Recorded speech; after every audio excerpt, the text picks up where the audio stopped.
Hello, history enthusiasts, and welcome back to our channel. Today, we're journeying back in time to the heart of West Africa, to a land then known as Upper Volta, under the control of the French colonial empire. We're going to uncover the story of how a nation found its voice, how whispers of freedom grew into a roar for independence. This is the story of the activist awakening in Burkina Faso. Imagine the scene. It's the 1940s. The world is still reeling from the Second World War. Empires that once seemed invincible are showing cracks in their foundations. In the sun-drenched streets and dusty villages of Upper Volta, a new consciousness is dawning. For decades, the Burkinabe people had lived under French rule, subjected to forced labor, heavy taxation, and a system designed to strip them of their culture and autonomy.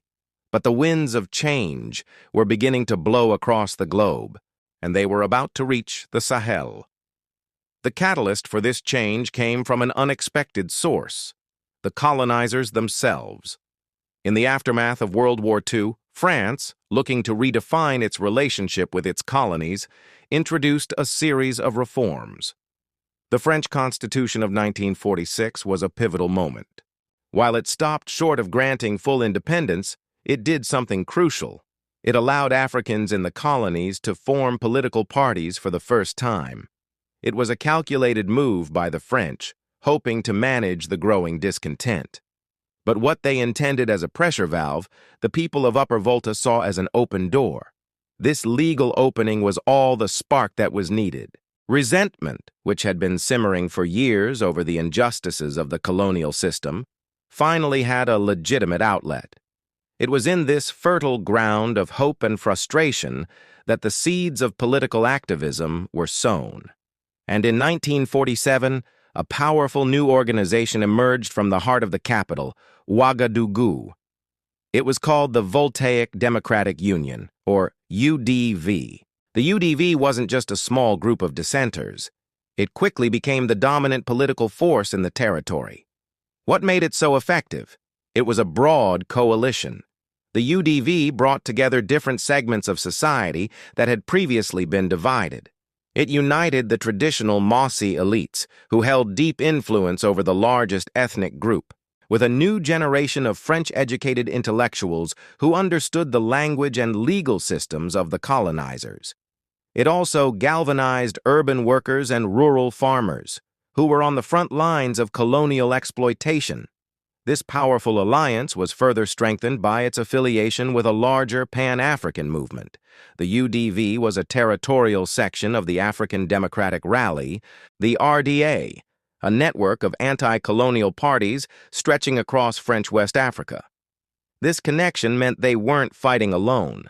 They shared strategies, resources, and, most importantly, a collective vision of a free Africa.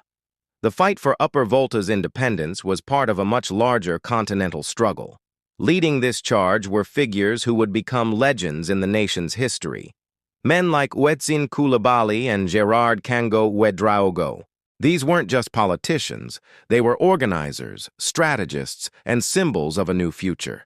They understood that political maneuvering in newly formed assemblies wasn't enough. They had to mobilize the people.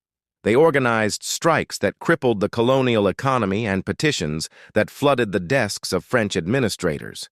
They held rallies that brought thousands into the streets, demonstrating the collective will of the people. Their message was clear and unwavering. We demand more rights, more representation, and ultimately, autonomy. The French authorities in Paris and Ouagadougou watched this growing movement with increasing alarm. They had underestimated the depth of the desire for freedom. Every attempt they made to quell the movement seemed to backfire. They tried to divide the leaders, to pit different ethnic groups against each other. But the unity forged by the UDV-RDA held strong. The global context was also on the side of the activists. All around the world, from India to Vietnam, colonies were breaking free. The idea of empire was becoming morally and politically indefensible. As the 1940s gave way to the 1950s, the momentum became unstoppable. The UDV-RDA consistently dominated the local elections that the French had established, using the colonial system's own tools against it. With each victory, they gained more political leverage, pushing for greater reforms and slowly chipping away at French authority. The activism wasn't just confined to the political elite. It was a grassroots movement, fueled by the economic hardships and daily indignities faced by ordinary people. The demand for independence was no longer a radical idea whispered in secret meetings. It was the declared goal of the people. The French government, facing pressure both internally from the movement and externally from the changing world order, began to make more significant concessions. The journey was far from over, but the path was clear. The tireless work of the activists throughout the 1940s and 50s had laid the groundwork. They had built the political structures, mobilized the population, and articulated the dream of a sovereign nation. Finally, in 1960, as part of a wave of independence across French Africa, the moment arrived. The Republic of Upper Volta was born, a testament to the resilience, courage, and political savvy of a generation of leaders who dared to challenge an empire. The colonial flag was lowered and a new one was raised, symbolizing the dawn of a new era. But looking back, fascinating questions remain.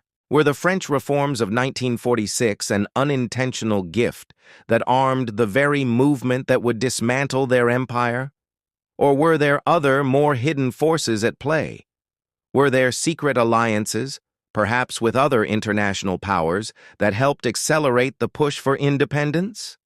The official records tell one story, but history is often written in the margins, in the stories passed down through generations. The spirit of this activist awakening didn't end in 1960. It echoes through Burkina Faso's history, inspiring future generations to stand up for justice and self-determination. The story of the UDV and the fight for independence is a powerful reminder that even in the face of overwhelming odds, organized and unified people can change the course of history. From silenced voices to the triumphant cries of independence, the journey of Burkina Faso offers a timeless lesson in the power of hope and collective action. What do you think? Who is your favorite independence hero from this era or from any anti-colonial struggle? Share their story in the comments below. Let's learn from each other. Thank you so much for watching. If you found this story as fascinating as I did, please hit that like button, subscribe to the channel, and turn on notifications so you don't miss our next journey into the past.